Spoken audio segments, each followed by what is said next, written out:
Sisters. So para po mapagsimula po tayo ng ating pag-aaral, samahan niyo po ko na yumuko at manalangin. Banal at mahabagin naming Amang Diyos na sa amin na patuloy nagmamahal, nagpapasalamat po kami unang-una po sa lahat sa pagliligtas niyo po sa amin mula sa walang hanggang kaparusahan dun sa impyerno.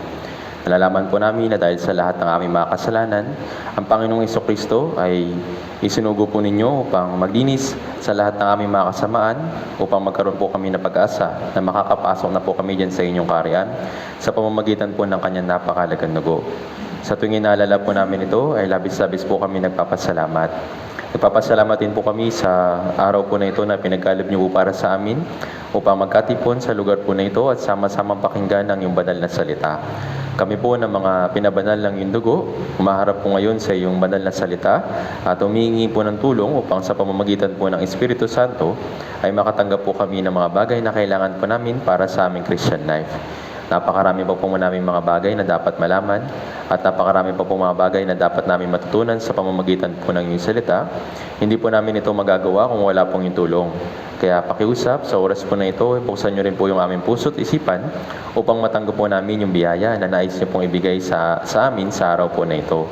Dinadalangin din po namin yung mga brothers and sisters na maaaring papunta pa lamang sa lugar po na ito.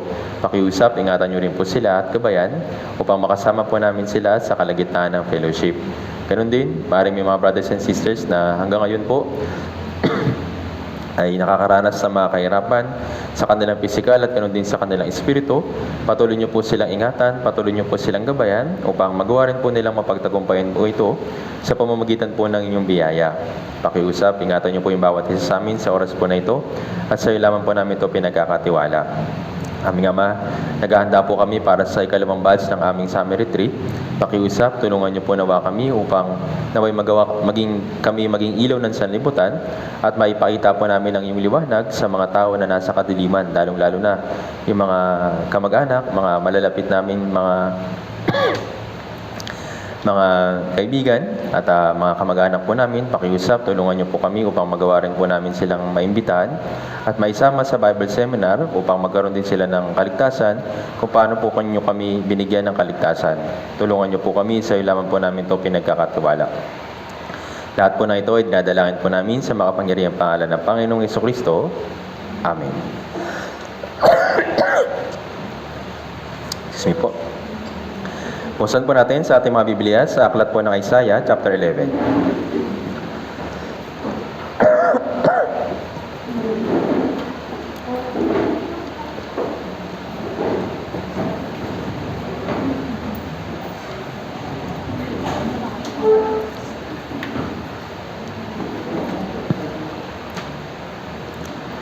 Sa lumang tipan po, Isaiah chapter 11, babasahin po natin yung verse 1 hanggang 5.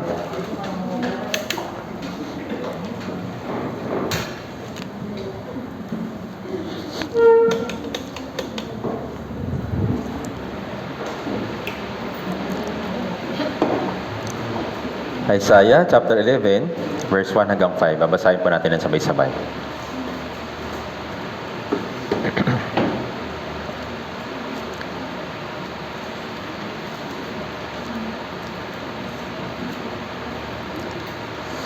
Okay, nakita na po. Basahin po natin ng sabay-sabay. Dahan-dahan. 3, 2, 1. May usbong nalalabas mula sa tuod ni Jesse at sisibol ang isang sanga mula sa kanyang mga ugat. At ang Espiritu ng Panginoon na isa sa kanya, ang diwa ng karunungan at ng unawa, ang diwa ng payo at ng kapangyarihan, ang diwa ng kaalaman at ng takot sa Panginoon. At ang kanyang kalulugdan ay ang takot sa Panginoon. Hindi siya hatol ng ayon sa nakikita ng kanyang mga mata, na kapasyaman ng ayon sa rinig ng kanyang mga tainga, kundi sa katwiran ay hahatulan niya ang dukha at magpapasya na may karampatan para sa maamo sa lupa. Sasaktan niya ang lupa ng pamalo ng kanyang bibig at sa hinga ng kanyang mga labi ay kanyang papatayin ng masama. Katwiran ang magiging bigkis ng kanyang baywang at katapatan ng pamikis ang kanyang magiging mga balakang. So, muli magandang umaga po, brothers and sisters. Kamusta po kayo? So yung panahon po natin ngayon ay painit ng painit at talagang hindi po maganda sa pakiramdam at talagang nakakatakot po yung init po natin sa panahon natin ngayon. Pero mabuti na lang at binigyan tayo ng Diyos ng paunang impormasyon kung ano yung mga magaganap sa huling panahon. Na itong init na ito ay nasa Biblia at ito ay parte ng propesiya ng Diyos kung ano yung mangyayari sa katapusan ng panahon. At kaya hindi na tayo mabibigla at hindi na tayo dapat mangamba. Pero ganun pa man, nasa physical tayong katawan, kailangan natin ingatan yung ating katawan para sa paggawa o pagtupad ng kalooban ng Diyos. Kaya alam ko po mainit at mahirap yung kalagayan po natin dito po sa mundong ito. Pero hindi po ibig sabihin na magiging mapabayaan na tayo dahil anak tayo ng Diyos. Hindi. Kailangan rin po natin ingatan yung ating sarili, gabayan yung ating sarili at gawin yung nararapat nating gawin para ma-maintain yung kaayusan ng ating katawan para tayo ay makapagpatuloy pa para sa kalooban ng Diyos.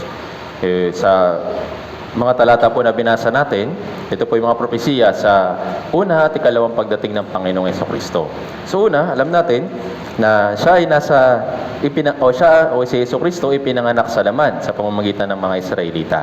At siya ay nasa lipi ni Jesse. So, makikita po natin yung talaan ng saninlahi ni Jesus Christ dun sa Mateo chapter 1. Pero hindi lang siya basta physical na katawan o hindi lang siya nagkatawang tao.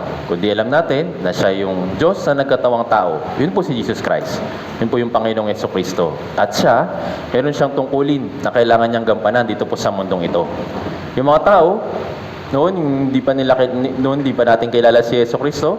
Ang pagkakilala natin sa Kanya ay Diyos na nagbibigay ng mga kailangang pisikal.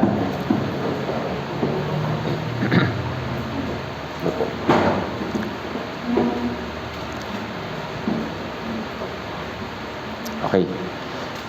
So yun nga, yung Diyos ay naparito para gawin yung isang mahalagang gawain o isang misyon para sa lahat ng tao. Ano po ito? Ano po yung mission niya? Nagagawin dito sa mundong ito, ginawa dito sa mundong ito? Yung kaligtasan, tama po ba? Yun po yung pinakamahalagang misyon na ginawa ng Panginoong Jesucristo nung una siyang naparito dito sa sanlibutan. Pero ganun pa man, hindi lang yun yung misyon na ginawa niya. Pinakilala niya kung sino si Kristo o sino yung Diyos sa pamamagitan ng pamumuhay niya, sa pamamagitan ng kanyang salita. Nung siya ay nagkaroon ng public ministry. At sa pamamagitan nito, yung mga tao nakilala si Jesucristo, nagkaroon ng mananampalataya noong unang panahon. At sa pamamagitan din ng tulong ng Panginoong Jesucristo hanggang ngayon, kahit na wala na siya, sa pamamagitan ng kanyang salita, nakikilala natin siya. Kung paano yung Diyos na nagkatawang tao ay naparito sa sanlibutan. Pagkatapos ng kanyang misyon, siya ay bumalik. At ngayon, ibinigay naman niya sa atin yung Espiritu Santo para malaman natin yung mga bagay na espiritual na nagagaling sa Kanya. Kaya kung wala yung Espiritu Santo para sa atin, hindi natin maunawaan yung mga espiritual na bagay. Yung ibang tao nalilito sa bagay po na ito. Yung tatlong persona o yung Trinity ng Panginoon, yung Diyos. Inisip nila na si Jesus, siya ay tao lang. Siya yung propeta, siya yung nangangaral, siya yung guro, mabuting guro, siya yung tagapagpagaling ng mga tao. Yun yung pagkakilala ng mga tao. Tapos hindi nila iniisip na si Jesus ay siya rin yung Diyos. Iniisip nila magkaibang tao. Pero nalalaman natin na yung Diyos, dahil nga siya ay makapangyarihan, dahil nga siya ay nagplano na lahat ng bagay dito sa mundo, hinati niya yung kanyang tungkulin. Yung Diyos na lumikha, siya yung Diyos Ama. Si Jesucristo, siya yung Diyos Anak. Siya yung gumawa o tumupad ng kaligtasan. At ano naman yung tungkulin ng Espiritu Santo? Ano po yung tungkulin niya? Yung Espiritu Santo yung magpapatotoo tungkol sa Ebanghelyo. Yun po yung tatlong persona o Trinity ng Diyos. Kung wala po yun, hindi natin maunawaan yung mga bagay-bagay. At yung mga tao, yun nga, iniisip nila na ito ay isang fiction na bagay lang o hindi totoo. Iniisip nila na ito ay nanggaling lang sa sariling pagpapakaunawa or pagpapakahulugan ng mga tao na nag-aaral ng Biblia. Pero malalaman natin na sa pamamagitan ng Biblia, ay yung Espiritu Santo ay meron siyang misyon. Kaya nga, sabi dito, Sa verse 1, ulitin ko po, babasahin ko po. May usbong na lalabas mula sa tuod ni Jesse at sisibol ang isang sanga mula sa kanyang mga ugat. So yun nga, ito si Jesucristo. At, verse 2, at ang Espiritu ng Panginoon ay isa sa kanya, ang diwa ng karunungan at ng unawa, ang diwa ng payo at ng kapangyarihan, ang diwa ng kaalaman at ng takot sa Panginoon. So si Jesucristo, kinakailangan din niya yung Espiritu Santo para magpatotoo sa gawain niya tungkol sa kaligtasan. Inisip ng iba, kung siya naman pala yung Diyos, bakit pa niya kailangan ng Espiritu Santo? Kung siya naman pala yung Diyos na lumikha, bakit pa siya naparito? Kaya nang sinabi ko po kanina, meron silang kanya-kanyang tungkulin. Meron silang kanya-kanyang, sabihin na nating trabaho, na kailangan gampanan ayon sa kalooban ng Diyos. Naintindihan po? Kaya sa pamamagitan ng Espiritu Santo, si Jesus, nung siya'y naparito, sabi sa Mateo, binautismuhan siya sa pamamagitan ni John the Baptist. At nung binautismuhan si Jesucristo, ano po nangyari? Bumabasa kanya yung Espiritu Santo at sabi ng Diyos, ito yung anak ko na aking kinalulugdan. Ito yung aking minamahal na anak. Siya ako lubos na nalulugod.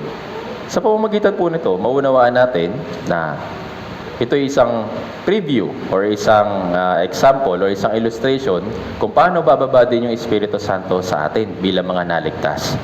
Kaya nalalaman natin, once na tayo ay naligtas, napasa atin na rin yung Espiritu Santo. Yung ibang tao iniisip, kailangan muna nilang maramdaman na parang nag-iinit yung kanilang katawan, parang tumatayo yung balahibo nila, parang kung ano bang nararamdaman nila. At sinasabi nila, natanggap ko na yung Espiritu Santo. Naramdaman niyo po ba nung naligtas kayo na napasa inyo yung Espiritu Santo? Meron po ba kayong naramdaman? Yan yung nangyayari sa panahon po natin ngayon. Umaasa sila na, ay, naramdaman ko, mainit sa pakiramdam. Napasa kanila daw yung Espiritu Santo. Pero Espiritu Santo, hindi po natin mararamdaman. Hindi nga natin siya makikita. Kasi nga siya ay Espiritu Santo. Pero, ibig sabihin mo na hindi natin siya nararamdaman, hindi natin siya nakikita, hindi na natin makikita yung pagkilos niya? Tingnan po natin ito. John chapter 3. Yan po na isang example.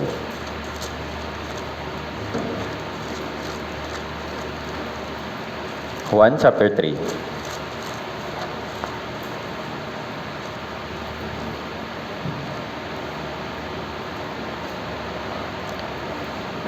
Basahin po natin yung verse 8. John chapter 3 verse 8. Nakita na po. Basahin natin na sabay-sabay. 3, 2, 1. Umiihip ang hangin kung saan nito ibig at narinig mo ang ugong nito. Ngunit hindi mo nalalaman kung saan nito nangagaling at kung saan tutungo. Ganoon ang bawat isang ipinapanganak ng Espiritu. So yung pinapanganak ng Espiritu, ito yung mga anak ng Diyos. Sila yung mga nakatanggap ng kaligtasan. Pero sabi dito, umiihip yung hangin, pero hindi natin nakikita kung saan nanggagaling. Ganon din. Physically, yung ating mga mata, yung ating pangunawa, hindi natin mauunawaan kung paano kumilos yung Espiritu Santo maliban kung ipapakita niya yung kanyang resulta o yung kanyang gawa para sa atin. Ngayon, ano pong resulta na makikita natin na kumikilos yung Espiritu Santo? Unang-una, merong naliligtas. Tama po ba? Tayo, bilang mga nakapakinig ng Bible Seminar, meron ba tayong sapat ng karunungan para maunawaan yung Ebanghelyo? Parang iba iniisip, dali-dali lang naman ang Ebanghelyo eh. Manampalataya lang sa dugo. Tapos na. Pero yung bagay na yun, yes. Madali naman talagang maintindihan. Madali naman talagang unawain. Pero kung wala yung tulong ng Espiritu Santo, hindi ka magkakaroon ng tunay na pagsisisi at hindi ka magkakaroon ng tunay na pananampalataya. Tama po ba? Hindi pwedeng pananampalataya kagad. Hindi pwedeng naunawaan ko agad yung kaligtasan, pero hindi naman tayo nagkaroon ng tunay na pagsisisi. Yun po yung nangyari sa panahon po natin ngayon. Yung mga tao sinushortcut yung Ebanghelyo. Yung mga tao, doon na lang sila, nakafocus sa believe in God, the gospel. Believe in the blood of Jesus Christ. Nandun na lang sila. Pero yung repentance sa kanilang puso, hindi pa nangyayari. Bakit? Kasi nga, hindi pa kumikilos yung Espiritu Santo sa kanila. Andito pa lang yung karunungan na meron sila sa pagkaunawa sa Ebanghelyo. Pero mabuti na lang, tinulungan tayo ng Diyos para maunawaan yung tunay na ebanghelyo at maunawaan ito sa ating espiritu, hindi sa ating isip. Tama po ba? Kung wala yung tulong ng Espiritu Santo, paano natin maunawaan na tayo sa makasalanan na mapupunta sa impyerno? Alam naman natin na tayo masama. Tama po ba? Pero yung isipin at maunawaan na ikaw isang miserable makasalanan na karapat-dapat sa impyerno, hindi natin mauunawaan yun ng lubos kung wala yung tulong ng Espiritu Santo. Tama po ba? Ito po yung biyaya ng Panginoong Jesucristo sa pamamagitan ng Espiritu Santo. Kaya kung makikita lang natin sa paligid natin, yung mga tao, kapag nakapakinig sila ng Bible seminar, kapag nakapakinig sila ng Ebanghelyo, nabubuksan yung puso nila, nagkakaroon sila ng tunay na pagsisisi, at sila ay naliligtas. Yun po isang magandang ebidensya na talagang kumikilos yung Espiritu Santo sa kalagitnaan po natin. Naintindihan po. Isa pang ebidensya na kumikilos yung Espiritu sa'yo. Ano pong isa pang ebidensya? Ano po isang ebidensya ng may buhay? Merong paggalaw. Tama po ba? Kung nasa iyo yung Espiritu Santo, siyempre ikaw ay ligtas. Ano yung ebidensya na nasa iyo yung Espiritu Santo? Dahil ba kabisado mo yung Ebanghelyo, kabisado mo yung Hebreo chapter 9 verse 12? Merong pagkilos. Naintindihan po. Kaya nga, yung mga naliligtas, after nilang maligtas, unti-unti silang tinutulungan ng Espiritu Santo at unti-unting nababago yung pamumuhay nila. Naintindihan po. Kung sa atin lang, di ba? Noon pa naman, bago tayo masig, gustong-gusto na natin magbago eh. Tama po ba? Pero bakit hindi natin magawa-gawa? Bakit bumabalik pa rin tayo dun sa dati nating pamumuhay? Kasi nga wala yung tulong ng Espiritu Santo sa atin. Pero after nating maligtas, nagkaroon tayo ng determinasyon na magpatuloy, manatili sa Biblia, itinutulungan tayo ng Espiritu Santo para unti-unting mabago yung ating pamumuhay. Tama po ba? Ngayon, balikan po ninyo yung buhay po ninyo bago maligtas at pagkatapos sa maligtas. Meron po bang pagkilos? Meron po bang nagbago? O ganun pa rin? Kung ganun pa rin, magtaka ka na. Kasi imposible na kung ikaw ay talagang naligtas tapos walang pagbabago, imposible po yun. Naintindihan po. Tinutulungan ng Espiritu Santo yung mga anak niya, yung buhay, para kumilos, gumawa, para sa kanyang kalooban. Naintindihan po. Kaya sa pamamagitan po ng Espiritu Santo na ibinigay sa atin ng Diyos, tayo makakilos sa panibagong buhay. Naintindihan po. Tingnan po natin ito. Efeso chapter 1.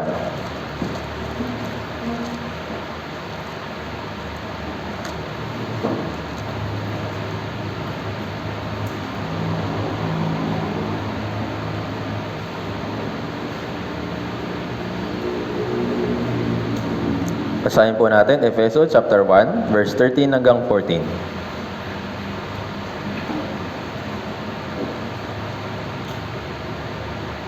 Efeso chapter 1, verse 13 hanggang 14. Kung nakita na po, basahin po natin ng sabay-sabay, 3, 2, 1. Sa Kanya, kayo rin naman, na nakarinig ng salita ng katotohanan, ang ebanghelyo ng inyong kaligtasan, at kayo na sumampalataya sa Kanya ay tinatakan ng ipinangakong Espiritu Santo.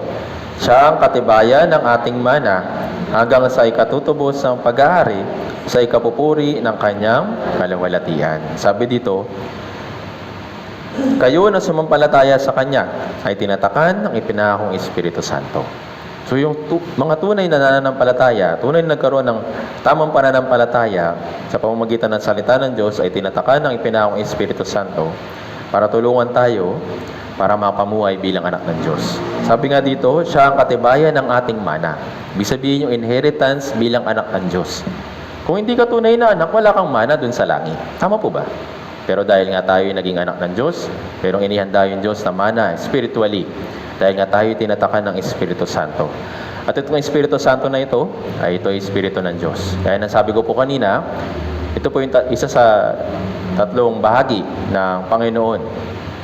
Yung Diyos Ama, si Jesus na Panginoon, tapos yung pangatlo, yung Espiritu Santo. Ito po yung Espiritu ng Diyos. Kaya nga, dito sa mundong ito, Marami nagsasabing meron silang Espiritu Santo.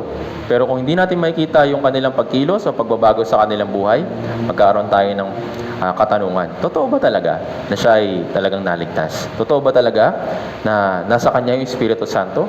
Kasi parang wala nangyayari. Kaya sa pamamagitan po nito, madidistinguish natin kung ano yung pagkilos ng Espiritu Santo. Kaya balikan po natin doon sa ating main verse. Isaiah chapter 11.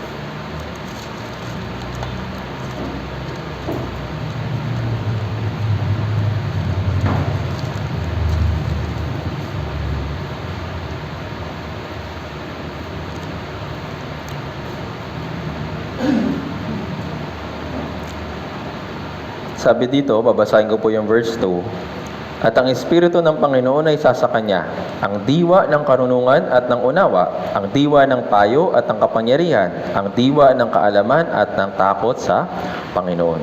So yung Espiritu ng Panginoon, mapapasa kanya, ibig sabihin mapapasa Panginoong Hesukristo.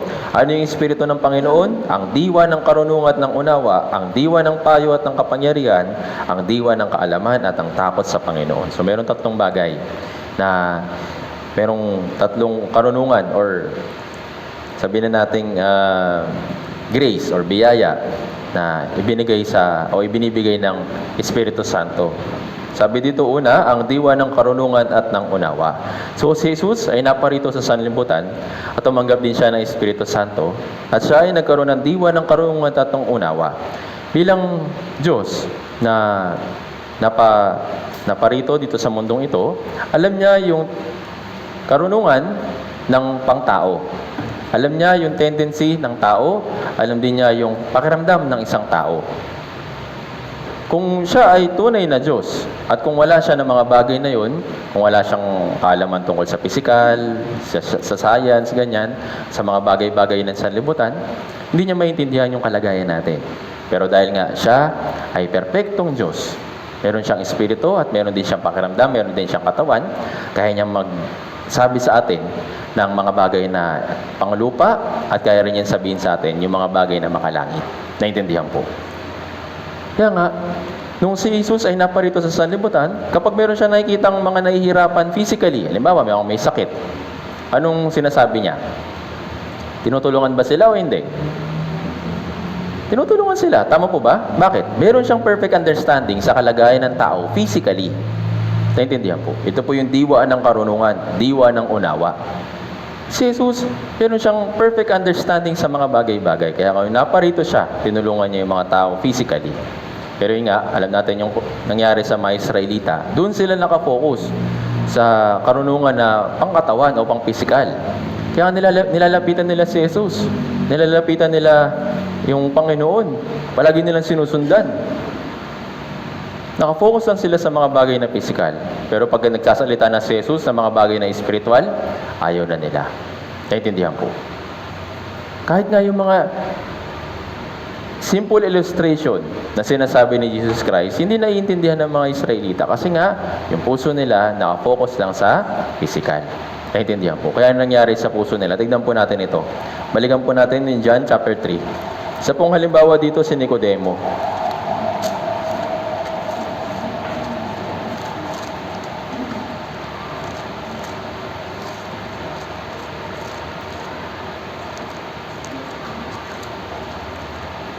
John chapter 3. Basahin po natin verse 1 hanggang 4. John chapter 3, verse 1 hanggang 4. Basahin po natin ng sabay-sabay. 3 to 1. May isang lalaking kabilang sa mga Pariseo na ang pangalan ay Nicodemo, isang pinuno ng mga Hudyo. Siya ay pumunta kay Jesus ng gabi na at sinabi sa kanya, Rabay, nalalaman naming ikaw ay isang guro na mula sa Diyos, sapagkat walang makakagawa ng mga tanda na iyong ginagawa, malibang kasama niya ang Diyos. Sumagot sa kanya si Jesus, katotohanan ang sinasabi ko sa iyo, malibang ng isang tao ay pinanganak na muli, ay hindi niya makikita ang kaharian ng Diyos. Verse 4, sinabi sa kanya ni Nicodemo, paano may papanganak ang isang tao kung siya'y matanda na? Makakapasok ba siyang muli sa tiyan ng kanyang ina at ipapanganak? Hanggang verse 4 muna. So, anong pagkaunawa ni Nicodemo sa born again? Papasok ulit sa tiyan ng nanay. Kaya nung ina-explain ni Jesus Christ yung kapanganakan sa Espiritu, sabi na, paano ba mapapanganak yung isang tao? Kung matanda na siya, babalik pa ba siya sa kanyang sinapupunan? Sa sinapupunan ng nanay niya? Kaya hindi nalalaman ni Nicodemo yung mga bagay na espiritual. Kasi nga, nakatuon lang sila sa mga bagay na pisikal. Naintindihan po. Kaya anong sabi ni Jesus Christ? Verse 5. Sumagot si Jesus, babasahin ko po, katotohanan ang sinasabi ko sa inyo, malibang ang isang tayo pinanganak ng tubig at ng Espiritu, hindi siya makakapasok sa kaharian ng Diyos. So ito, mas naging specific. Sabi niya, maliban ang isang tayo panganak ng tubig at ng Espiritu, hindi siya makakapasok sa kaharian ng Diyos. Kaya anong ni-explain ni Jesus Christ kay Nicodemo, yung mga bagay na espiritual, hindi niya naiintindihan kasi nga wala yung Espiritu Santo sa kanya. At hindi pa nabubuksan yung kanyang puso sa mga bagay na espiritual. Kaya akala niya, yung kapanganakan, o yung muling kapanganakan, physical. Anong sabi ng Diyos? Hindi. Ito is tubig at ng Espiritu. At kaya sabi sa verse 6, ang ipinanganak ng laman ay laman, at ang ipinanganak ng Espiritu ay Espiritu. May kapanganakan sa laman, sabi niya kay Nicodemo, may kapanganakan sa laman. Pero ang sinasabi ko, kapanganakan sa Espiritu. Kaya sa pamamagitan po nito, mauunawaan natin na yung diwa ng karunungan na meron si Jesus Christ, hindi lang para sa mga bagay na makalupa, kundi sa mga bagay na espiritual. Naintindihan po. Pero nga, itong si Nicodemo, hindi niya naintindihan kasi nga, hindi pa nabubuksan yung kanyang puso na mga bagay na espiritual. Basahin natin yung verse 12. Basahin natin ng sabay-sabay, 3-1. Kung sinabi ko sa inyo ang mga bagay na makalupa at hindi nyo pinaniniwalaan, paano ninyo paniniwalaan kung sasabihin ko sa inyo ang mga bagay na makalangit? So yun nga, sabi niya kay Nicodemo, nag-i-explain ako. Di binibigay kong illustration yung mga bagay na makalupa. Halimbawa, katulad dun sa binasa natin na verse 8, di ba?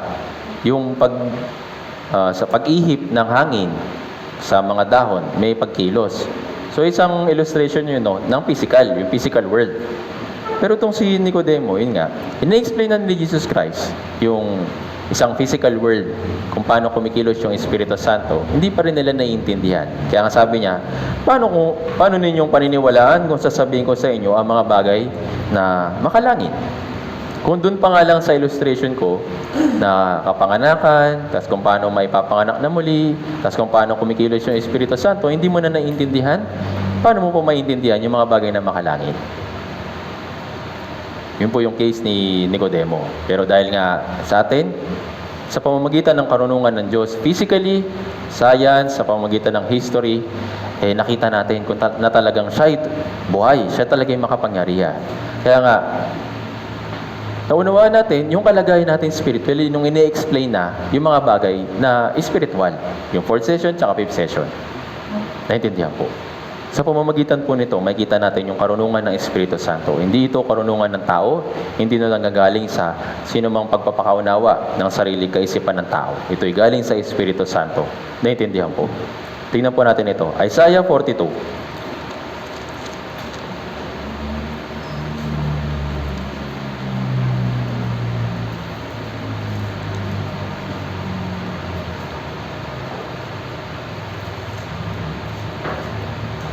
Isaiah 42 verse 1.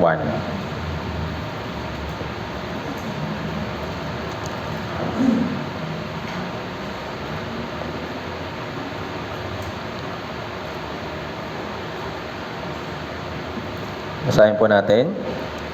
Isaiah 42 verse 1, 3-1. Narito ang aking lingkod na aking inaalalayan, ang aking hinirang, na kinululugdan ng aking kaluluwa. Inilagay ko ang aking espiritu sa kanya, siya'y maglalapat ng katarungan sa mga bansa. So, sino po yung tinutukoy po dito? Si Jesucristo. Sabi dito, inilagay ko ang aking espiritu sa kanya, siya'y maglalapat ng katarungan at maglalapat ng katarungan sa mga bansa. Kaya nga si Jesus Christ, hindi lang po siya nagtupad o gumawa ng kaligtasan. Meron siyang paglalapat ng katarungan sa mga bansa. Kaya sa pamamagitan po ng mga bagay na espiritual, sa pamamagitan ni Jesus Christ, naunawaan natin ito. At sa pamamagitan ng tulong din ng Espiritu Santo. Pero nakakalungkot sa panahon po natin ngayon, na in-explain na ng Diyos yung mga bagay na espiritual tungkol sa kalagayan ng tao, tungkol sa kaligtasan. Pero yung mga tao, nagmatigas yung kanilang puso.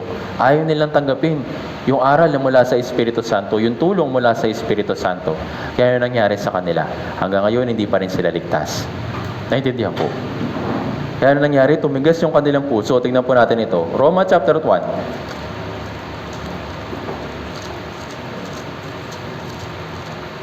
Tingnan po natin. Roma chapter 1, verse 22 hanggang 25.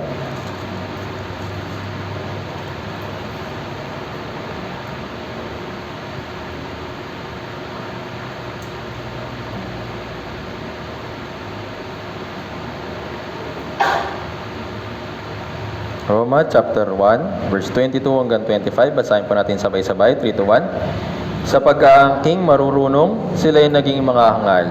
At ipinagpalit nila ang kaluwalhatian ng Diyos na hindi nasisira sa mga imaheng kahawig ng tao na nasisira at ng mga ibon, ng mga hayop na may 4 na paa at ng mga gumagapang. Kaya dahil sa mga pagnanasa ng kanilang mga puso, ay hinayaan sila ng Diyos sa karumihan upang lapastanganin ng kanilang mga katawan sa kanilang sarili. Sapagkat pinalitan nila ang kasinungalingan ng katotohanan ng Diyos at sila'y sumamba at naglingkod sa nilalang sa halip na sa lumalang na siyang pinupuri magpakailanman. Amen. Kaya sabi dito, yung mga tao, inaakala na lang sila'y marurunong. Pero anong sabi? Sila'y naging mga mangmang. Bakit? Ano yung karunungan lang na pinofocus nila? Karunungan ng sanlibutan. Karunungan na galing sa tao. Pero sa harapan ng Diyos, sila'y mga mangmang. Bakit? Ipinagpalit nila yung kaluwalhatian ng Diyos na hindi nakikita sa mga bagay na nakikita. O yung nilalang lang. O yung ginawa lang. Yung mga rebulto, yung mga imahe, ganyan. Ito ay karunungan na mula sa sanlibutan. Kaya nga, ano nangyari sa kanila? Yung puso nila, dahil sa pagnanasa ng kanilang puso, hinayaan sila ng Diyos sa karumihan. Kaya hindi pa rin sila ligtas, hinayaan sila ng Diyos sa karumihan. Patuloy sila nagpapakarumi kasi nga ayaw nilang tanggapin yung aral mula sa Espiritu Santo. Naintindihan po. Pinagmamatigas sila yung kanilang puso. Kaya ano sabi? Sapagkat pinalitan nila ang kasinungalingan at ang katotohanan ng Diyos at sila'y sumamba at naglingkod sa nilalang sa halip na sa lumalang. Gaya ni Nicodemo, hindi niya alam kung ano yung mga bagay na espiritual. Kaya nga, yung karunungan niya, panglupa. Yung mga tao sa panahon natin ngayon, yung karunungan na hinahanap, karunungan ng panlupa. Kaya anong nangyari sa kanilang puso? Hinayaan na sila ng Diyos. Naintindihan po. Ibig sabihin ba nun, dadali na sila ng Diyos sa impyerno? Hindi. Hanggang ngayon, binibigyan pa sila ng pagkakataon. Naintindihan po. Binibigyan pa sila ng pagkakataon para hanggang sa sila ay maligtas, hanggang sila ay magkaroon ng kaunawaan sa mga bagay na espiritual, tsaka mabubuksan yung kanilang puso para sa Ebanghelyo. Naintindihan po. Pero kung nakapokus pa rin sila sa mga bagay ng lupa, mahirapan po talaga sila maligtas. Kagaya rin sa atin noon, di ba? Lapit tayo ng lapit kay Jesus Christ. Lapit tayo ng lapit sa Diyos. Pero ano yung kadalasang hinihingi natin? Mga bagay ba na espiritual? Hindi. Puro mga bagay na para sa ating katawan, para sa ating pamilya. Pero sa mga bagay na espiritual, wala tayong idea. Naintindihan po. Pero dahil nga, yung Espiritu Santo ngayon ay nasa atin, nagkakaroon na tayo ng kaunawaan sa mga bagay na espiritual. Naintindihan po. Kaya ito po isang biyaya para sa atin. Sa magandang halimbawa dito, si Haring Solomon. Si Haring Solomon, bago siya tawagin ng Diyos bilang hari, isang simpleng mamamayan lang. Isang simpleng tao lang. Pero dahil nga sa karunungan na hiningi niya mula sa Diyos, ano po nangyari sa kanya? Yung isang tao na hamak, isang tao na mababa, naging hari sa Israel. Naintindihan po. At siya hindi siya isang simpleng hari lang. Siya mayroong karunungan na mula sa Diyos. Sa halip na hingi niya yung karunungan ng kayamanan ng sanlibutan, ang hiningi niya ay yung kayamanan sa karunungan. Naintindihan po? Ito po yung dapat na magkaroon din tayo ng puso, kagaya ni Haring Solomon. Yung karunungan sa mga bagay na espiritual, hindi yung karunungan lang sa mga bagay na nasa lupa. Naintindihan po? Kaya sa pamamagitan po nito, makita natin kung paano niya tinayo yung tabernakulo, yung tabernacle. Si Haring David, siya po nag-prepare ng materyales para sa pagtatayo ng tabernakulo. Pero hindi na siya nagkaroon ng pagkakataon, siya ay namatay. Kaya si Haring Solomon, yung nagpatuloy sa pagtatayo ng tabernakulo. Pero kahit siya, meron siyang karunungan, mag-isa lang siya. Wala siyang sapat na kalakasan, physically.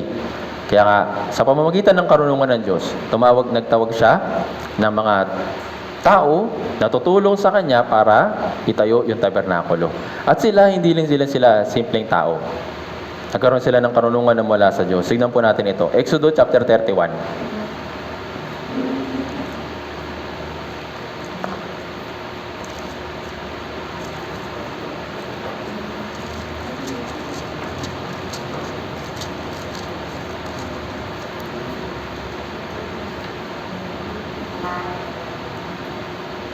Exodus chapter 31, mula verse 1 hanggang 11.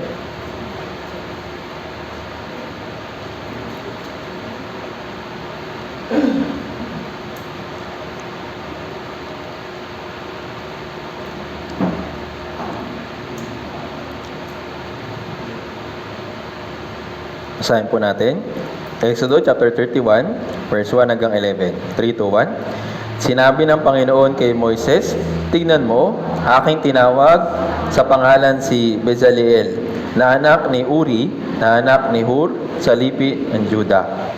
Ang pinuspos siya ng Espiritu ng Diyos, may kakayahan, katalinuhan, may kaalaman sa iba't ibang uri ng gawain, upang magdibuho ng magagandang disenyo, upang gumawa sa ginto, sa pilak at sa tanso, upang umukit ng mga batong pang-enggaste, upang gumawa ng mga nililok na kahoy, at upang gumawa sa lahat ng sari-saring gawain. Aking itinalagang kasama niya si Oholiab, na anak ni Ahisamak, sa lipi ni Dan. At sa lahat ng may kakayahang gumawa, ay nagbigay ako ng karunungan upang magawa nila ang lahat ng aking inuutos sa iyo.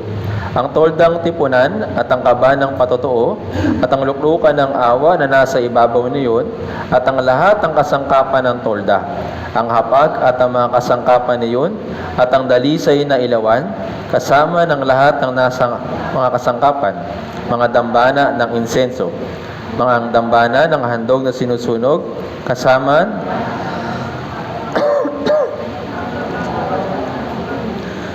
at ang mga kasuotang mahusay ang pagkagawa, ang mga banal na kasuotan para kay Aaron na pari, at ang mga kasuotan ng kanyang mga anak, para sa kanilang paglilingkod bilang mga pari, at ang langis sa pambuhos ng mabangong insenso para sa dakong banal, ayon sa lahat ng iniutos ko sa iyo, ay gagawin nila ang mga ito.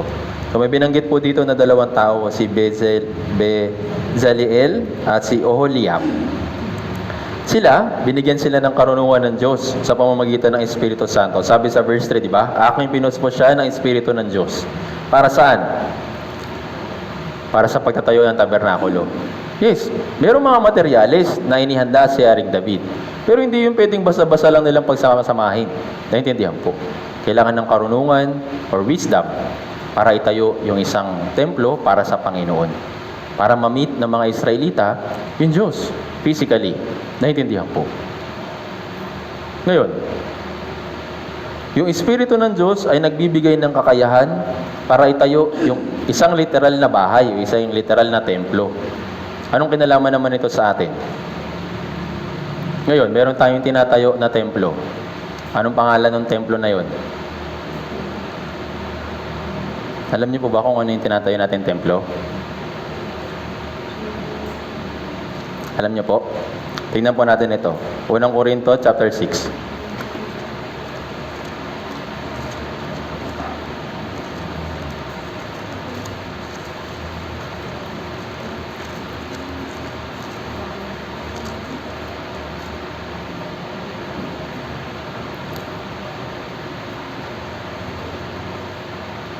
Unang Korinto chapter 6, verse 19 hanggang 20.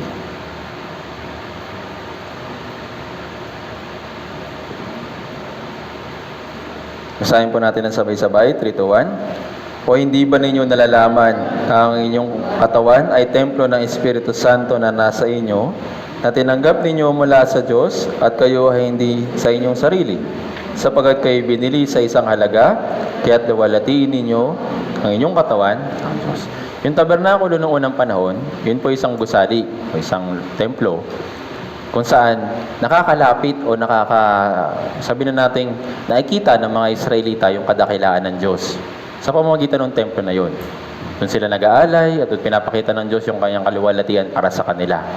Pero wala ang tabernakulo sa panahon natin ngayon. Sino yung templo na itinatayo natin ngayon? Yung ating sarili. Yung ating Christian life. Sa pamamagitan natin, makakalapit yung ibang tao para makarating kay Yesu Kristo. Yun po yung tabernakulo noon. Pero ngayon, yung ating Christian life ay binubuo natin, inaayos natin, nire-repair natin para sa pamamagitan natin, makalapit yung mga tao sa Panginoong Yesu Kristo. Para sila rin ay maligtas. Naintindihan po. Kung wala tayong karunungan na mula sa Espiritu Santo, hindi natin magagawa yung Christian life natin. Tama po ba?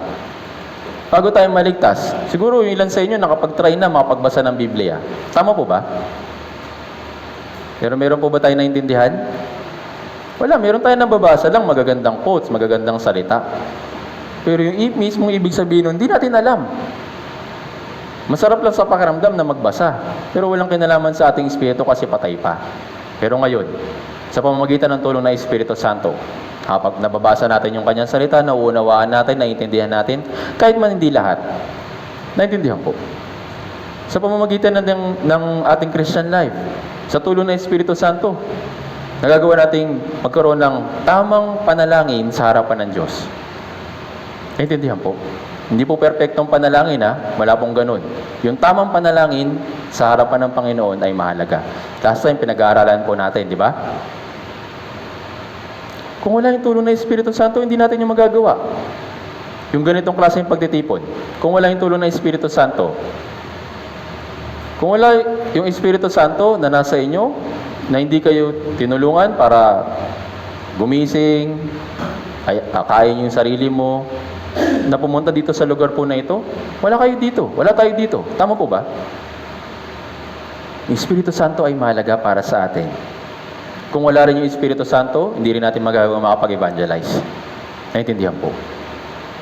Kaya yung Espiritu Santo para sa atin, yung Espiritu ng Diyos ay napakahalaga para sa atin. Ngayon, ano sabi dito sa verse na binasa po natin? Sa verse 20, sapagkat kayo binili sa isang halaga, kaya't luwalhatiin ninyo ang inyong katawan ang Diyos. Noon, sa mga Israelita, gumagawa sila ng isang dambana para luwalhatiin or i-acknowledge yung Diyos. Nung wala pa yung tabernakulo, nagtatayo sila ng mga bato-bato. Kasi na pag-aralan po natin, di ba? Nung tatawid na yung mga Israelita dun sa Jordan River. Nung pagtawid nila, nagtayo sila ng templo para maging sigasig na ito isang patunay na tinulungan kami ng Diyos sa pagtawid sa Jordan. Isang pag-alala. Ngayon, sa panahon po natin ngayon, hindi natin tinatayo yung gusali, hindi natin tinatayo yung mga materyales. Ang tinatayo natin yung ating Christian life. Para saan? Para sa pagluwalhati sa Diyos. Naintindihan po. Kaya ano pong karunungan ng meron po kayo o natatanggap po ninyo para i-build up yung Christian life ninyo. Yun po yung palagi natin pinag-aaralan tuwing Wednesday, tuwing may fellowship, tuwing may Lord's Day sermon, para i-build up yung ating Christian life. Kung wala yung tulong ng Espiritu Santo, hindi natin mauunawaan ito. Naintindihan po. Kaya napakahalaga para sa atin ng Espiritu Santo para sa ating Christian life. Naintindihan po. Sa panghalimbawa, si Daniel. Kilala po ninyo si Daniel at yung tatlong kanyang kaibigan. Merong magandang kwento tungkol sa kanila. Yung inihagis sila sa isang mainit na nagdiningas na hurno. Kahit na nandun sila pero hindi sila nasunog. Tapos si Daniel, inuhulog sa yungib o sa isang kuweba na punong-puno ng leon pero hindi siya kinain. Yun po yung mga magandang illustration tungkol kay Daniel at yun sa mga kaibigan niya. Pero isa pang magandang at makukuha natin ng aral na kwento tungkol sa kanila. Tignan po natin ito. Daniel chapter 1.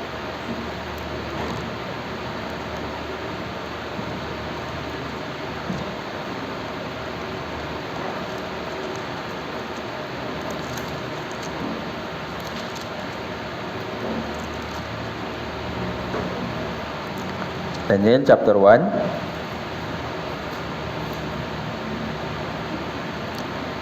Basahin muna natin yung verse 17. Daniel chapter 1, verse 17. Basahin natin sabay-sabay, 3 to 1. Tungkol sa apat na mga binatang ito, pinagkalooban sila ng Diyos ng kaalaman at katalinuhan sa lahat ng turo at karunungan. Si Daniel ay mayroong pagkaunawa sa lahat ng pangitain at ng mga panaginip. Basahin natin verse 19 hanggang 20. 3 to 1. Ang hari ay nakipag-usap sa kanila at sa kanila ay lahat ng nina Daniel, Ananias, Mishael at Azarias, kaya't sila inilagay sa bulwagan ng hari. At sa bawat bagay tungkol sa karunungan at pangunawa na inusisa ng hari sa kanila, kanya natuklasan na sila 10 ulit na mas mahusay kaysa lahat ng salamangkero at ng mga enkantador na nasa kanyang buong kaharian. Sabi dito, kanyang natuklasan na sila'y 10 ulit na mas mahusay kaysa lahat ng salamangkero at mga enkantador na nasa kanyang buong kaharian. Ibig sabihin ba, mas magaling mag-magic si Daniel at yung kanyang mga kaibigan? Yung mga nag-eengkanto, mga espiritista, yun po ba yung karunungan na meron sila? Hindi po. Sabi nga dito sa verse 17, di ba? Pinagkalooban sila ng Diyos ng kaalaman at katalinuhan sa lahat ng turo ng karunungan. Hindi lang po intellectual na karunungan yung meron sila, kundi spiritual na karunungan. Spiritual na pagkaunawa yung meron sila. Naintindihan po. Yun po yung binibigay ng Espiritu Santo, pati na rin sa atin. Yes, yung ating isip, ating pangunawa ay limitado lang. Pero sa tulong ng Espiritu Santo, unti-unti ito nag-grow. Naintindihan po. Kaya sa pamamagitan ng Espiritu Santo, marami tayong natatanggap na biyaya. Naintindihan po. Kung wala yung tulong niya, wala rin tayo. Hindi natin mauunawaan yung mga bagay-bagay. Naintindihan po. Kaya sa pamamagitan ng Espiritu Santo na ibinibigay sa mga tao na nasa Biblia, ito rin po ay binibigay para sa atin, para magkaroon ng karunungan, para sa pagtatayo ng ating Christian, o pagtataguyod ng ating Christian life. Naintindihan po. Kung wala yung tulong ng Espiritu Santo, hindi natin ito magagawa.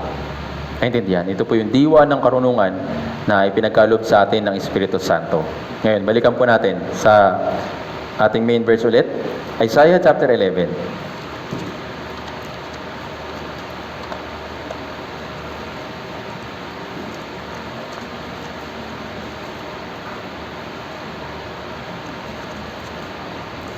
Isaiah chapter 11, basahin po natin yung verse 3 hanggang 4.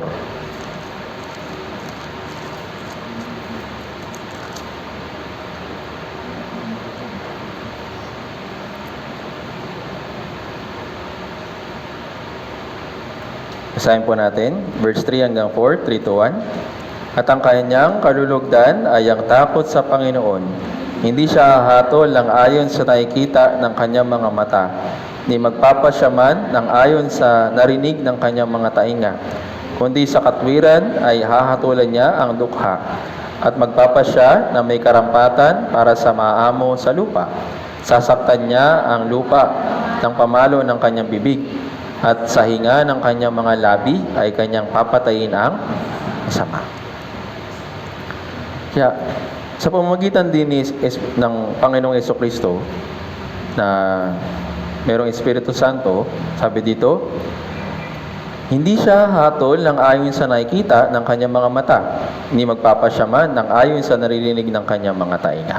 Sa magandang example dito kung paano humatol si Jesus Christ sa pamamagitan ng karunungan ng Espiritu Santo. Alam po ninyo yung kwento tungkol sa babaeng nahuli sa pangangalo niya? Meron pong batas sa Israel na kung sino man yung matatagpuan na o masasabi nating mahuhuli sa kasalanan ng pangangalo niya, pagbabatuhin. Pero dun sa kwento na yun, mayroong isang babae, literal na siya talaga nahuli. Dinala siya sa isang, sabi nating public park, at dun siya hahatulan ng mga Israelita. Pagbabatuhin siya, dahil nga nagkasala siya. Nandun si Jesus Christ. Pero ano po yung hatol ni Jesus Christ nung time ko na yun? Isa ba si Jesus sa bumato? Hindi po. Anong sabi niya? Tingnan po natin. Matthew chapter 7. Sorry, John chapter 8. Juan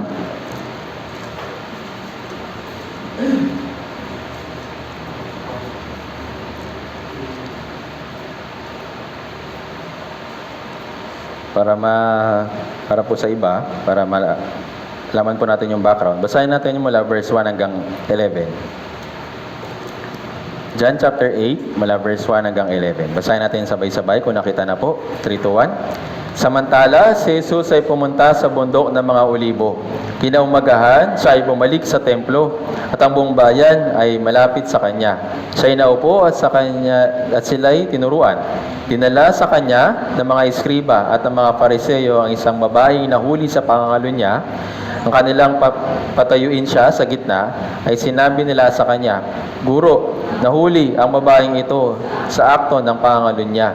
Sa kautosan ay pinag-uutos sa amin ni Moises na batuhin ang mga ganyan. Ano ngayon ang inyong masasabi tungkol sa kanya?" Ngunit ito'y kanilang sinabi upang siya'y subukin, upang sa kanya'y may maiparatang sila. Subalit yumuko si Jesus at sinulat ang kanyang daliri sa lupa. Habang sila'y nagpapatuloy ng pagtatanong sa kanya, tumayo siya at sinabi sa kanila, "Ang walang kasalanan sa inyo ang siyang unang bumato sa kanya." At muli siyang yumuko at isinulat ang kanyang daliri sa lupa. Nang ito'y kanilang marinig, ay isa-isa silang umalis upang simula sa mga matatanda. At si Jesus ay naiwang nag-iisa at ang babaeng nakatayo sa gitna. Tumayo si Jesus at sinabi sa kanya, "Bae, nasan sila? Wala na bang isang humatol sa iyo?" At sinabi niya, "Walang sino man, Panginoon." Sinabi ni Jesus, "Hindi rin kita hinahatulan. Humayo ka na at mula ngayon huwag ka nang magkasala." So makikita natin yung hatol dito ni Jesus Christ kung paano siya umahatol. Sabi kanina dun sa Isaiah chapter 11, di ba? Hindi siya umahatol base sa nakikita niya. Alam naman ni Jesus Christ na nahuli itong babae na ito sa pangangalo niya. Tama po ba? Pero ano po yung paghatol niya? Ito po yung napakagandang isang paghatol or patas na hatol para sa mga Israelita. Anong sabi niya? Verse 7, "Ang walang kasalanan sa inyo ang siyang unang bumato sa kanya." Alam ni Jesus Christ na dinala yung babae na yun sa kanya para siya'y subukin. Para ipakita na, "Oh, ikaw, mamamatay tao ka. Isa ka sa nagpapatay dito sa babae na ito. Kahit na nagkasala siya, pero pinapatay mo siya." Gusto siyang paratangan si Jesus Christ noong time na yon. Pero dahil nga siya ay mayroong karunungan mula sa Espiritu Santo, ano pong sabi niya? Kung sino yung walang kasalanan sa inyo, ang siyang unang bumato. Kaya ano pong ginawa ng mga tao noong time po na yon? May bumato po ba? Wala. Bakit? Kung sino yung walang kasalanan, siya yung unang bumato. Pinapayagan niya. Kung wala kang kasalanan, sige, batuin mo yung babae. Pero ano pong ginawa ng mga tao? Unti-unti sila nagalisan. Naintindihan po. Ito po yung hatol ni Jesucristo. Hindi siya umahatol base sa nakikita. Base siya sa karunungan na mula sa Espiritu Santo. Kaya anong kinalaman nito sa atin, sa Christian life natin? Bilang mga Kristiyano, tayo tinuturuan ng Espiritu Santo para magkaroon ng karunungan, para sa ating Christian life, para magkaroon ng patas na hatol para sa lahat ng tao. Naintindihan po. Kung kayo po yung isa sa mga nandito sa eksena po na ito. Ba? Sabi ni Moises, kung sino yung may mahuhuli na ng mga ngalo niya, babatuhin. Yun yung ayon sa batas eh. So, kailangan siyang batuhin. Kung kayo po ay nandun sa crowd, dun sa paligid, dun sa tao na yun, ano pong gagawin po ninyo? Dapat talaga siyang patayin. Kasi nagkasala siya eh. Yun yung hatol eh. Yun yung batas eh. Yes, tama naman. Walang problema doon. Pero ang sabi ni Jesus Christ, wala kang kasalanan, sige mauna kang bumato. Hindi siya nakatingin dun sa kasalanan ng pangalo niya. Nakatingin siya sa kasalanan. Tama ba? Yung babae may kasalanan ng pangalo niya, karapat-dapat siyang patayin. Tama po ba? Ikaw, wala ka bang kasalanan? Yun yung gusto sabihin ni Jesus Christ dun sa mga tao. Kung siya, karapat-dapat siyang patayin dahil sa kasalanan ng pangalo niya, di patayin ninyo. Pero ikaw, wala ka bang kasalanan? Dito naiintindihan ng mga tao. Oo nga. Bakit lang tayo nakatingin sa kasalanan ng pangalo niya, yung kasalanan niyo yung dapat hatulan? Tama po ba? Minsan, ganito rin tayo sa ating Christian life. Madali tayong humatol base lang sa nakikita natin. Pero kailangan natin magkaroon ng karunungan mula sa Espiritu Santo. Huwag hahatol base sa nakikita. Naintindihan po? Kung titignan natin yung bawat isa bilang makasalanan, wala tayo dito ngayon. Tama ba? Kanya-kanya tayo, magkakanya-kanya tayo, magkakaroon tayo ng division. Kasi makikita natin yung pagkakamali ng iba. Pero ang sinasabi sa atin ng Diyos, ikaw ba, walang pagkakamali? Alam po ninyo yung kwento tungkol sa troso at sa puwing? So same din. Same principle. Kung paano mo nakikita yung kasalanan ng iba, sinasabi mo dapat siyang hatulan. Ikaw, wala ka bang kasalanan? Ito yung kadalasan na ginagamit po, personally, ginagamit ko po sa counseling. Yung ibang tao kasi, hindi nila naiintindihan yung kalagayan nila bilang isang makasalanan. Kaya sabi nila, dapat talaga tayong parusahan sa impyerno kasi masasama tayo. Okay, naiintindihan ko na kailangan kong mapunta sa impyerno. Kailangan hatulan ng Diyos yung mga tao sa impyerno. Pero pag tinatanong ko, paano po kayo? Sinasabi nila, hindi naman ako ganun kasama. Meron akong kasalanan, pero hindi naman ako karapat-dapat sa impyerno. Bakit? Kasi hindi nila nakikita yung sarili. Bumabase sila sa hatol sa nakikita lang na kanilang mga mata. Naintindihan po. Mabait naman ako. Hindi naman ako kagaya ng iba. Wala naman akong sobrang laking kasalanan. Medyo maliliit lang. Hindi naman ako perpekto. Pero na yung karunungan na sinasabi sa atin ng Espiritu Santo. May kasalanan ka o wala. Doon natin maunawaan. Na yung Espiritu Santo yung kumikilos sa puso natin. Maintindihan natin, oo nga, ba't ko ba kailangan tingnan yung iba? Ako rin naman may kasalanan. Ako rin ay dapat hatulan. Naintindihan po. Sa pamamagitan po nito, nagkakaroon tayo ng papakumbaba, kaya tayo nagkaroon ng tunay na kaligtasan. Naintindihan po. Pero itong mga tao na ito, yun nga, nakafocus lang sila sa nakikita nila. Dapat hatulan niya, babae na yan. Pero ano pong sabi ni Jesus? Sige, kung wala kang kasalanan, ikaw yung unang bumato. Kaya, ano nangyari? May bumato ba? Wala. Napakaganda ng karunungan. Tama po ba? Same din sa ating Christian life. Sa pamamagitan po ng tulong ng Espiritu Santo, magkaroon tayo ng wisdom para sa ating Christian life. Para sa paghatol. Naintindihan po. Yung hatol na ayon sa kalooban ng Diyos. Naintindihan po. Pero sabi nga ng Diyos, kung perpekto ka, okay lang na humatol ka. Ganun din. Kung may kasalanan ka, ako wala kang kasalanan, pwede kang bumato. Pero wala naman tao na pwedeng sabihin, ang lakas ng loob na ako'y walang kasalanan. Tama ba? Kaya nung sinasabi sa atin ng Biblia, basahin natin. Mateo chapter 7.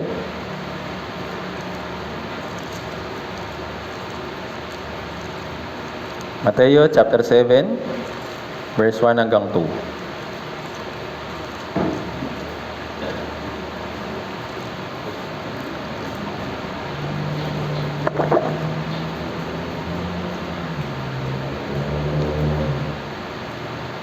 Basahin po natin. Mateo chapter 7, verse 1 hanggang 4. Basahin natin ng sabay-sabay. 3, 2, 1. Huwag umatol upang hindi kayo mahatulan, sapagkat sa hatol na inyong ihahatol, ay ihahatulan kayo. At sa panukat ng inyong isusukat, ay susukatin kayo. Bakit mo nakikita ang puwing na nasa mata ng iyong kapatid, ngunit hindi mo pinapansin ang troso na nasa iyong sariling mata? O paano mong nasasabi sa iyong kapatid, hayaan mong alisin ko ang puwing sa iyong mata, samantalang mayroong troso sa iyong sariling mata? So dun sa dalawang tao, yung isa may puwing, yung isa may troso. Ano mas malaki? Kanino yun? Sabi dun sa isa, di ba? Nakikita mo yung puwing sa mga mata ng iyong kapatid, ngunit hindi mo napapansin ang troso na sa iyong sariling mga mata. Madaling humatol kapag nakikita natin yung kamalian ng iba o kaya yung mga pagkukulang ng iba. Madaling natin sabihin, siya'y mahina pa, ganyan. Hindi pa niya alam kung ano yung mga bagay-bagay. Pero sinasabi sa atin dito, verse 1, huwag humatol upang kayo ay hindi mahatulan. Kasi sinasabi sa atin ng Biblia kung ano yung karunungan na mula sa Diyos. Kung ano yung karunungan ng paghatol. Kung wala kang pagkakamali, o di okay, walang problema. Pero wala ka bang pagkakamali? Wala ba tayong pagkakamali? Meron. Ngayon, anong gagawin natin sa pagkakamali na nakikita natin? Sa mga tao sa paligid natin? Ano po? Dito ngayon papasok yung prayer. Naintindihan po. Sa pamamagitan po ng panalangin, hinihingi natin yung tulong ng Diyos para tulungan sila para ma-improve yung kanilang Christian life. Naintindihan po. Sa pamamagitan po ng panalangin, ibinababa natin yung ating sarili. Sa pamamagitan ng panalangin, nahingi natin yung tulong ng Diyos para tulungan yung mga brothers and sisters natin na may hina. Ito po yung karunungan mula sa Diyos. Kaya yung prayer, hindi lang po ito pagre-request ng mga bagay na kailangan natin. Ito rin po yung pag-pray para sa iba. Naintindihan po. Kaya sa pamamagitan po ng ating prayer, pwedeng ma-improve yung mga brothers and sisters para overcome nila yung mga kahinaan nila, yung mga pagkukulang na meron sila. Naintindihan po. Kaya yung panalangin ay napakahalaga para sa atin. Isa po itong karunungan na mula sa Espiritu Santo. Kaya si Jesucristo, sabi niya, dun sa kaninang binasa natin, di ba? Kung sino yung walang kasalanan, siya yung unang bumato. Lagi natin tatandaan yung karunungan na meron si Jesus Christ. Paghatol, hindi ayon sa nakikita. Naintindihan po? Yung ating mga mata, ito po'y mahina. Ito po'y, ang nakikita lang nito ay mga bagay na pisikal o nasa harapan lang natin. Pero ano pong sabi sa Biblia? Bilang matuwid, huwag mabuhay sa pamamagitan ng mga bagay na nakikita, kundi mabuhay sa pamamagitan ng pananampalataya. Naintindihan po. Tingnan po natin ito. 2 Korinto chapter 5.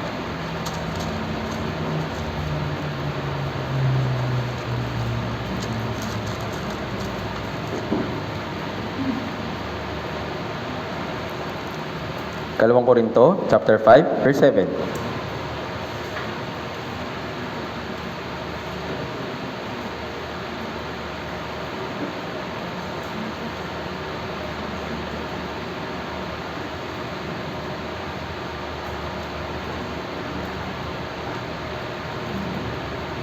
Basahin po natin. Kalawang Korinto, chapter 5, verse 7, 3 to 1.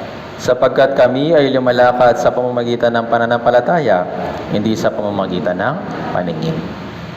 Si Jesus, meron siyang mata ng pananampalataya.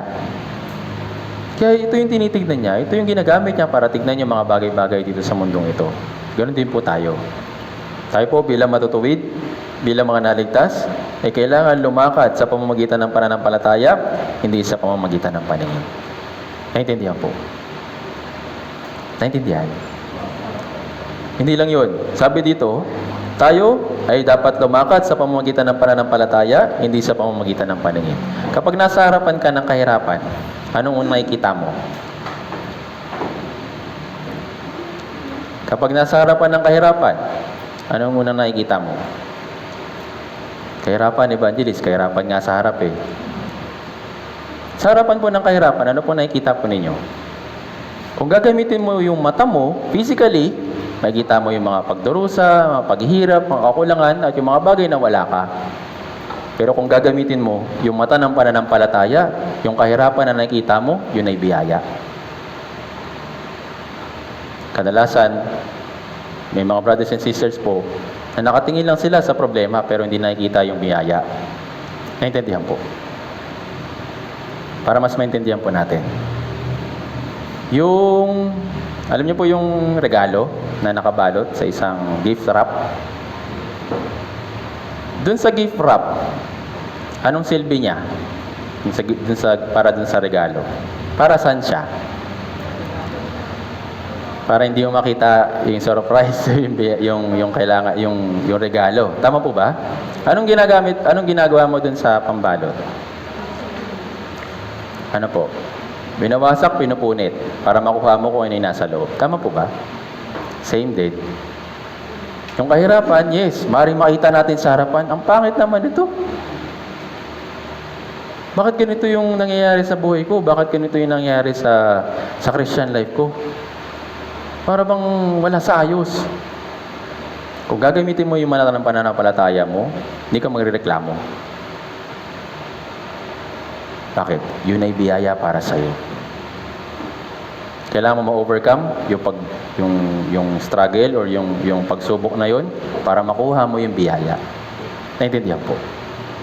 Para mas maintindihan natin sa Biblia. Yung mga Israelita, hindi nila nakikita kung ano yung biyaya para sa kanila nung pinalabas sila sa Egypt. Akala nila, nung nilabas sila sa Egypt, doon sila papatayin ng Diyos, hindi sa Egypt. Kaya sabi nila, nilabas mo kami dito para patayin? Walang pagkain dito, walang tubig. Pinapakain mo kami ng mga pagkain na mula sa langit, ang liliit. Kaya sila nagrereklamo sila. Pero ano po yung biyaya, ano po yung regalo para sa kanila? Yung lupain ng Kanaan. Naintindihan po. Yun yung bayan para sa kanila. Doon sa Kanaan, doon sila malaya. Doon sa Egypt, doon sila nasa alipin, sa pagkaalipin. Pero kailangan nilang pagdaanan yung 40 years na pagdurusa doon sa ilang. Naintindihan po. Yung mga Israelita, nakita lang nila yung mga bagay na wala sila. Wala silang pagkain, nagrereklamo sila. Wala silang tubig, nagrereklamo sila. Humahato lang sila base sa nakikita nila. Kaya anong ginangyari sa kanila? Most of the time nung nasa ilang sila, nasa loob ng 40 years, puro disiplina, puro palo nung inabot po nila. Kasi nga, palagi sila nagrereklamo. Ayaw nila dun sa biyaya. Anong sabi ng Diyos?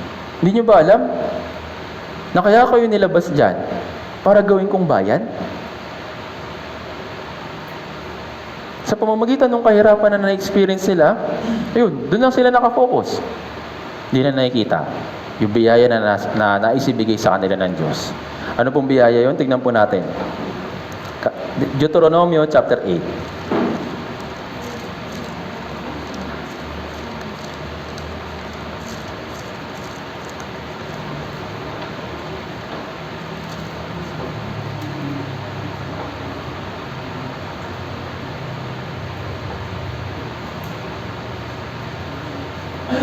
Basahin po natin. Deuteronomio chapter 8, verse 2 hanggang 3.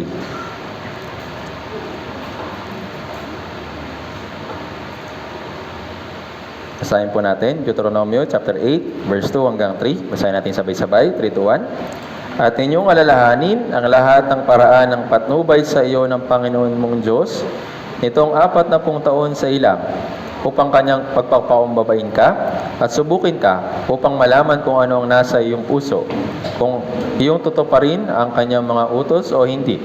Ikaw ay pinagpakumbaba niya nang ginutom ka niya at pinakain ka ng mana. Hindi nakilala ng iyong mga ninuno upang kanyang ipaunawa sa iyo ay hindi lamang sa tinapay na mabubuhay ang tao, kundi sa bawat salitang lumalabas sa bibig ng Panginoon. So So sinasabi ng Diyos sa mga Israelita, dito po sa Aklat ng Deuteronomy, pinapakita na ng Diyos yung biyaya para sa kanila. Kaya kung kayo nilabas, ay para alisin dyan sa pagkaalipin. Kaya ko kayo pinadaan dyan sa mahirap na ilang, ay para subukin kayo kung kayo ba ay susunod sa akin o hindi. Napakadali nga naman sumunod kapag maayos yung sitwasyon. Tama po ba? Pero kapag mahirap na yung sitwasyon, yan, dyan na lumalabas yung ating puso. Susunod pa ba ako? Ang hirap-hirap na nga ng buhay namin. Wala lang kaming budget, pinapapunta pa kami sa retreat.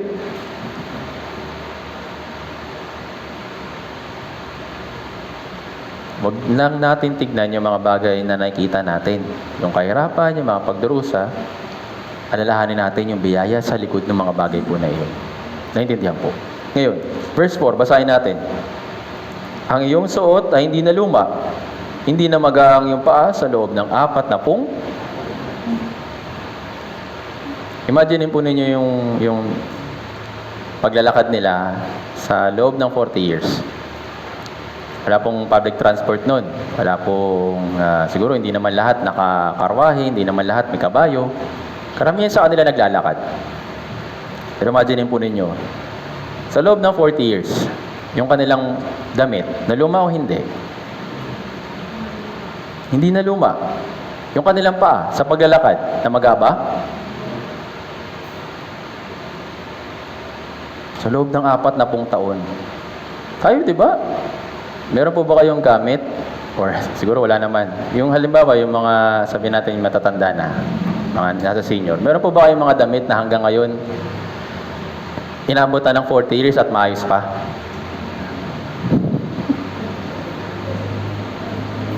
Yung paan ninyo, 40 years before, same pa rin ba ngayon? Medyo masakit na, minsan nirarayuman na ganyan. Pero sila, naluma ba? Sumakit ba yung paa nila? Ito yung hindi nakikita minsan ng mga Kristiyano. Yung biyaya sa likod ng pagdurusa. Bakit? Kasi nakatingin lang sa nakikita. Yung Espiritu Santo, siya yung tumutulong sa atin para makita, isipin, yung biyaya sa likod ng mga pagdurusa. Kung wala yung Espiritu Santo sa atin, kapag nakita natin yung pagdurusa, ay wala na. Tigil na. Hindi na ako magpapatuloy. Kahirapan lang pala dito eh. Pero sa tulong po ng Espiritu Santo, nakapagpatuloy tayo hanggang ngayon. Bakit? Tinutulungan tayo na tignan kung ano yung biyaya. Naintindihan po. Halimbawa, itong retreat. Tapos na yung retreat, bakit pa kailangan mag-second batch? Wala na kaming budget, kulang na kami sa preparation. Wala. Kulang na. Ayaw pa sumama ng mga invitee, ganyan. So, ano pong gagawin natin kung ganun? Hindi na lang sasama. Kailangan natin maunawaan kung ano yung biyaya sa likod ng summer retreat. Gaya po nang in-explain ko sa inyo last time, yung summer retreat, yun po isang digmaan. Digmaang espiritual. Hindi po maganda, hindi po masarap yung gawain sa summer retreat.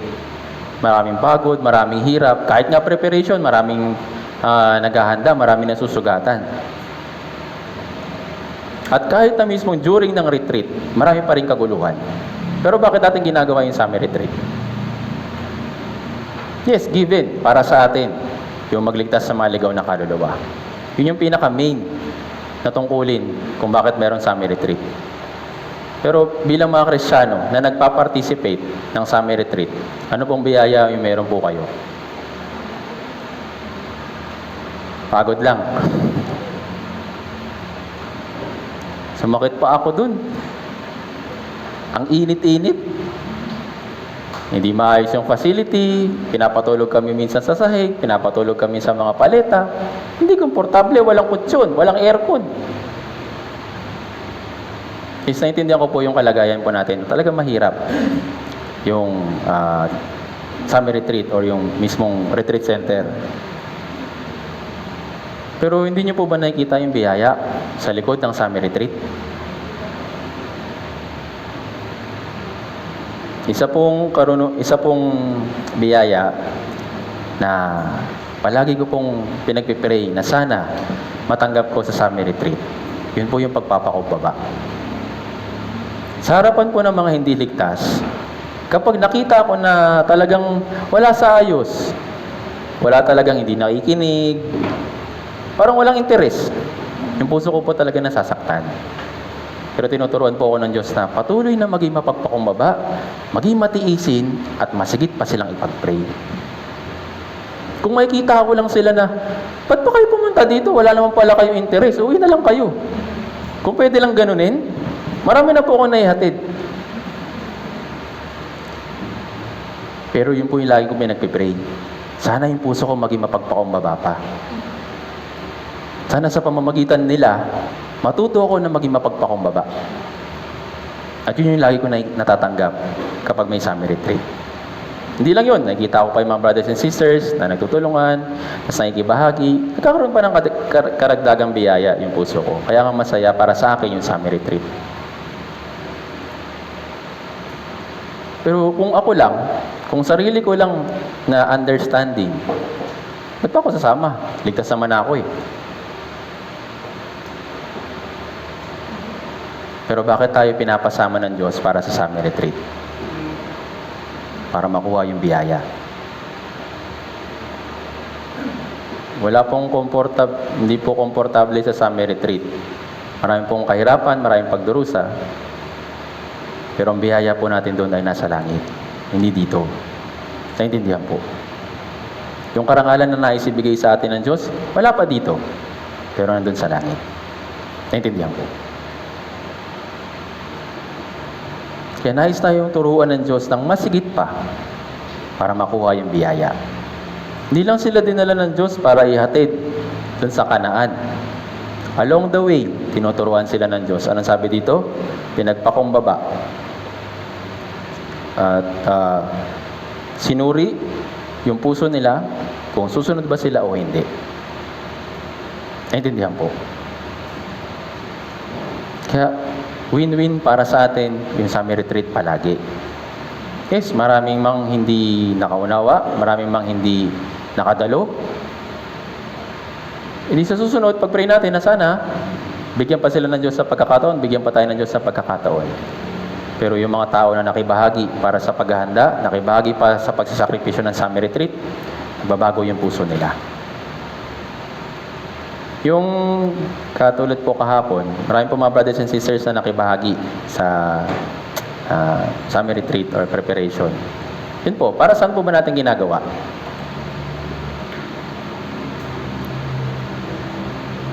Para saan po? Para saan po? Hindi niyo po alam. Para saan po natin ginagawa yung preparation ng summer retreat? Para i-prepare yung venue, para i-prepare yung gagamitin para sa pagliligtas sa mga ligaw na kaluluwa. Tama po ba? Lahat po yung ginagamit natin para sa pagliligtas sa mga ligaw na kaluluwa. Kung yun yung goal mo, may biyaya ka. Pero kung ang goal mo, gising ko para pag may hinigaan ako, sarap yung higaan ko. Gising ko yung mga kailangan ko, ito ako papesto, para may electric fan. Kung yun yung purpose mo, check mo palagi yung puso mo. Para ba sa akin? Summer retreat o hindi? Palagi natin isipin yung kapakanan ng iba. Palagi natin isipin na sila kailangan nilang maligtas, kailangan natin i-prepare. Pagkamat hindi man sobrang ayos ng ating summer retreat, pero sinisikap naman natin. Ay accommodate sila para maging maayos yung kanilang pagtulog, yung mga brothers and sisters, pag nandito na sila, umatay na sila, maging kahit papano, maging komportable sila, kahit konti. Yun po yung sinisikap natin para ma-improve para sa ating summer retreat. Pero for the meantime, wala pa tayo doon. Pero ginagamit natin yung ating mga resources para maihanda yung summer retreat. Naintindihan po. kung palagi natin iisipin o titignan yung mga bagay na sa likod ng kahirapan o yung biyaya, nakatanggap tayo ng biyaya para sa atin. Pero kung iniisip lang natin ito para sa ating sarili o para sa sarili nating kapakanan, sayang yung pagkakataon. Naintindihan po. Hindi naman po para sa akin din yung summer retreat. Hindi naman po ako humihiga sa mga paleta or sa mga ano. Pero, ibig sabihin ba nun, maswerte ako? Hindi po. Dahil sa pamamagitan ng preparation, patuloy kong binababa yung sarili ko para isipin yung iba, hindi yung sarili ko. Kaya, kung isipin natin palagi, yung karunungan na nasa harapan po natin, yung wisdom na sinasabi ng Espiritu Santo sa atin, makukuha natin yung kailangan natin para sa ating Christian life. Naintindihan po. Yung sa pamamagitan ng Espiritu Santo, mauunawaan po natin ito. Naintindihan. At sa pamamagitan po ng Espiritu Santo, masigit tayong napapalapit sa mga spiritual na bagay. Yung summer retreat, o yung mga bagay, yung tuwing ginagawa natin, yung Lord's Day Sermon, yung Wednesday Sermon, ito po yung mga bagay na makalangit. Pero kung wala yung tulong ng Espiritu Santo, hindi natin yung makukuha. Kaya sa pamamagitan ng Espiritu Santo, ito po yung biyaya para sa atin. Naintindihan po. Tignan po natin ito. Roma chapter 8.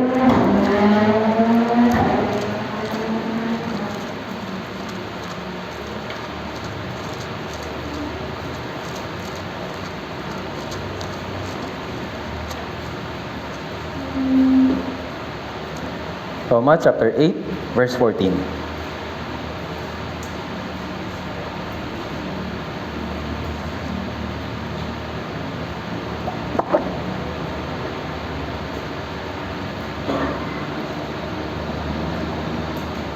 Basahin po natin. Roma chapter 8, verse 14, 3 to 1. Sapagkat ang lahat ng pinapatnubayan ng Espiritu ng Diyos, sila. Sabi dito, ang lahat ng pinapatubayan ng Espiritu ng Diyos o yung Espiritu Santo ay sila ang mga anak ng Diyos.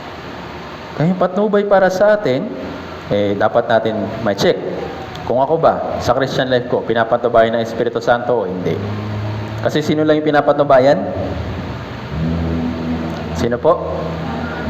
Mga anak ng Diyos o mga anak sa labas? Kung pinapatubayan ka ng Espiritu Santo, kung nakakatanggap ka ng biyaya para sa Christian life mo, mabuti yun. Pero napakarami pa nating mga bagay na kailangan matutunan at sinasabi sa atin ng Espiritu Santo palagi na manatili tayo sa Kanya. Last verse po, unang 1 chapter 2 verse 27.